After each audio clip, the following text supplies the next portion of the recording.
Le dossier du Colisée de Québec, du nouveau Colisée, a connu son dénouement, un dénouement heureux hier lors d'une conférence de presse qui s'est tenue en plein dimanche après-midi à Québec. Et une personne on a peut-être oublié de rendre, on lui donne pas assez de crédit, c'est Mario Bédard du groupe J'ai ma place et on l'a appelé pour avoir ses réactions face à la nouvelle positive d'hier. Bonjour Mario. Oui, oui, bien heureux.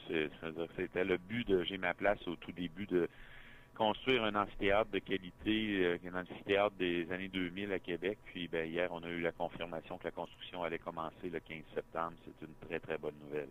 Mario, si on se rappelle en 2008, la première fois qu'on a entendu parler du projet, ou après 2008, si je ne m'abuse, 2009, est-ce que tu pensais que ça irait aussi vite? Non, effectivement, écoute, on avait regardé ça, le conseil d'administration de J'ai ma place, et on savait que le projet pouvait être long, pouvait être un projet de 5 à 10 ans dans notre tête. On parlait de 5 ans pour pas faire peur au monde en sachant que ça pouvait être plus long que ça. Je connaissais les gens de Winnipeg, ça leur a pris 7 ans pour avoir leur amphithéâtre, donc on s'était dit ça peut être long, mais on était confiants. Et aujourd'hui, après 3 ans, là, parce que nous, on a commencé à vendre nos sièges au mois de mars 2009, donc 3 ans plus tard, de voir tout l'avancement qu'il y a eu et de voir qu'on maintenant on commence une construction. Je pense que ça pouvait pas être plus rapide que ça. Puis c'est grâce à toute la population, là, en tout premier lieu, les gens qui ont acheté des sièges de J'ai ma place, parce que c'est cette aventure-là qui a convaincu, je pense, les politiciens d'embarquer dans le projet et faire en sorte qu'aujourd'hui, on a la construction d'un Colisée. Mario, le dossier du 400 millions. On a entendu hier le maire Labaume qui a envoyé promener quelques journalistes sur les coûts finalement.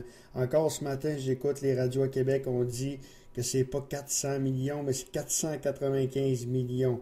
Est-ce que les vrais coûts, Mario, est-ce que tu peux nous les parler? Est-ce que c'est 400 millions vraiment ou encore on parle vraiment de 500 millions? Et que Pierre-Carl a Ben, ajouté 40 millions là-dedans. c'est ça. Ce qui compte, là, c'est qu'est-ce que ça coûte à la population. L'objectif, c'était d'avoir un édifice fait avec des fonds publics, puis qui coûte 400 millions. Que le fait que Pierre Carl ajoute 40 millions, ben, c'est une très bonne nouvelle pour la région de Québec, parce que premièrement, ça va être 40 millions de plus dans l'amphithéâtre, donc 40 millions de plus grande qualité, si on veut. Deuxièmement, l'argent de Pierre Carl va servir à faire un studio de production. Et en plus d'avoir ce studio-là à Québec, ça va créer de l'emploi à Québec. Donc, il faut regarder ultimement qu'est-ce que ça coûte aux contribuables de la Ville de Québec et ça va coûter effectivement le 400 millions. Et la Ville de Québec remet pas une scène de plus dans ce projet-là. Fait que pour nous, là, c'est une très, très bonne nouvelle. Puis d'essayer de décortiquer le ludoplex qui vaut 15 millions, qui paye pour ça? Écoutez, le ludoplex a été fait. Et il faut le changer de place parce que le Colisée va arriver là. Moi, je pense qu'on n'a pas à se questionner sur cet effet-là. Ce qu'il faut se demander, est-ce que la Ville de Québec, est-ce que les contribuables vont payer plus que 400 millions? Et c'est non. On sait que ça va coûter 400 millions pour les contribuables. Et de ça, il y a 200 millions qui est payé par le gouvernement du Québec. Donc, pour la Ville de Québec, ça va coûter, on parle de 200 millions moins l'argent de J'ai ma place. On en a 17 millions d'accumulés aujourd'hui. Donc, pour le gouvernement du Québec, euh, c'est un investissement qui va coûter peut-être 150, 160 millions au total pour la Ville de Québec, je veux dire pour les contribuables de la Ville de Québec. Donc, pour 150 millions, on va avoir un Colisée d'une valeur de 400 millions, ce qui est une très, très bonne nouvelle. OK.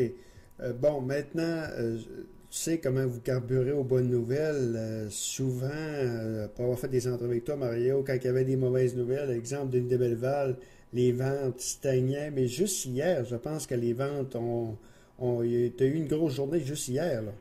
Oui, effectivement. Regarde, la conférence de presse a débuté à 1 heure, puis à 14h30, 1 heure et demie après, on avait 52 sièges de vendus Hmm. par notre site Internet. Donc, c'est une très bonne nouvelle. C'est toujours comme ça. À chaque fois qu'il arrive une nouvelle, que ce soit l'annonce de M. Charette de 200 millions, que ce soit la venue de Québécois dans le projet, à chaque fois qu'il y a une bonne nouvelle, il y a un boom de vente de sièges. Puis nous, on sait que notre objectif, c'est de vendre 8000 sièges, comme on dit depuis le début. Notre objectif est le maximum, surtout qu'on peut vendre. L'objectif, c'est d'en vendre le plus possible. On peut pas dépasser 8000 par entente, là. Et on sait très bien que lorsque la dernière bonne nouvelle va tomber, c'est-à-dire le jour où on Ouais. annoncera un club de hockey, les 8000 sièges vont avoir trouvé preneur. Fait que moi, je dis toujours aux gens, plus vite vous faites votre acquisition, mieux vous serez placé dans le Colisée. Parce que j'ai ma place, le principe est très simple. Quand tu achètes un siège, tu reçois un numéro. Et avec ce numéro-là, ce sera ton ordre de sélection du siège. Les 8000 meilleurs sièges du nouveau Colisée vont appartenir aux 8000 personnes qui auront acheté leur billet dans leur numéro, dans leur siège dans J'ai ma place. Donc, c'est très important pour les gens qui sont des maniaques de hockey, pour les gens qui aiment voir des spectacles. Je pense à toute la région là, du Saguenay-Lac-Saint-Jean qui, maintenant, avec l'autoroute, en dedans de 2 heures pour une grande partie de la population, là, si on était à Alma ou à Chicoutimi, en dedans de 2 heures, on est rendu au Colisée. Je pense que vous êtes des fervents amateurs de hockey, des fervents amateurs de spectacles. Vous aurez plus à vous déplacer vers Montréal. Vous allez pouvoir venir tout voir ces spectacles-là directement à Québec. Fait que les gens qui veulent s'assurer à chaque spectacle d'avoir des bons billets, veulent s'assurer d'avoir des bons billets de saison nordique, ben les gens, c'est le temps de faire votre acquisition de siège dans J'ai ma place. C'est ça qui va vous donner ce privilège-là. Comme on l'a vu là, avec Madonna, les gens de J'ai ma place ont tous eu la chance d'acheter 8 billets pour Madonna dans une section qui va être directement en avant.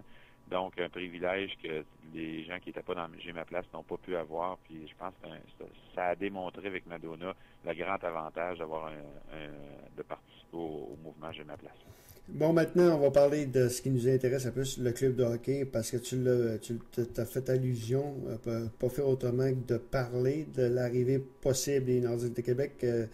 Au cours des dernières semaines, des derniers jours, Bill Daly a fait pratiquement des déclarations qu'on est rendu vraiment à -1 à Phoenix. Mario, toi, es-tu vraiment optimiste suite à l'annonce d'hier que Gary Bettman et ainsi de suite? Moi, j'ai dit que d'ici 2 mois, les Nordiques sont à Québec. Es-tu aussi optimiste? Ben écoute, c'est sûr qu'on est porté à être optimiste. Moi, je suis vraiment pas au courant là, de ce qui se trame présentement dans les bureaux de Gary Bettman, mais écoutez, faut faire attention aussi parce que des fois, on en a eu des degrés d'optimisme comme ça à chaque printemps quand il se trame quelque chose. Pensez l'année passée, on pensait qu'Atlanta était ici. Il y a 2 ans, on voyait New York Islanders ici. À chaque fois qu'un club est en difficulté, on pense à ça. Puis étant donné que les décisions se prennent toujours entre le 15 avril et le 15 juin, soit après l'élimination des clubs, bien, quand on approche de cette date-là, tout le monde devient un peu fébrile. Mais moi, je dirais, oui, je suis optimiste, mais je fais aussi attention en me disant, ben, faut pas trop devenir optimiste. Puis si le club arrive pas cette année, puis là, devenir bien déçu, je crois qu'on est dans la bonne voie. La construction de l'amphithéâtre était une condition sine qua non pour avoir un club de hockey. Maintenant, je pense que lorsque la Ligue nationale aura à transférer un club, ben, la Ville de Québec va être considérée probablement, si on n'est pas les prochains sur la liste, on est probablement sûrement dans les 2-3 villes les plus aptes à recevoir un club. Donc, ça va finir par arriver, puis il faut être patient.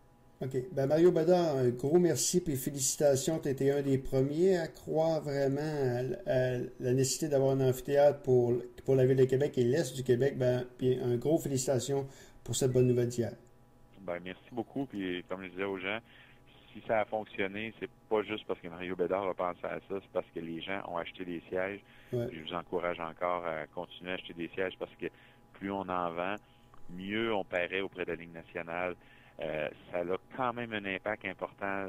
Rappelez-vous, Winnipeg, quand ils sont arrivés l'année passée, ils ont eu quelques semaines pour prouver à la Ligue nationale qu'il y avait un vrai intérêt. Ils devaient vendre 8000 billets de saison. Bien, nous, on a déjà, en date d'aujourd'hui, 4000 détenteurs de sièges, plus les 74 salons qu'on a vendus qui représentent 2000 autres personnes. Donc, on a déjà 6000 personnes qui ont... On a un tiers du Colisée qui est déjà plein, puis on n'a pas de club. Donc, plus rapidement les gens jettent des sièges, plus on démontre auprès de la Ligue nationale que on a vraiment l'intérêt de recevoir un club ici le plus rapidement possible. Mario Bedard, merci, puis on s'en parle bientôt. Merci, bye. Voilà Mario Bedard du groupe J'ai ma place qui réagissait hier à la nouvelle positive. Québec aura son nouvel amphithéâtre de 2015.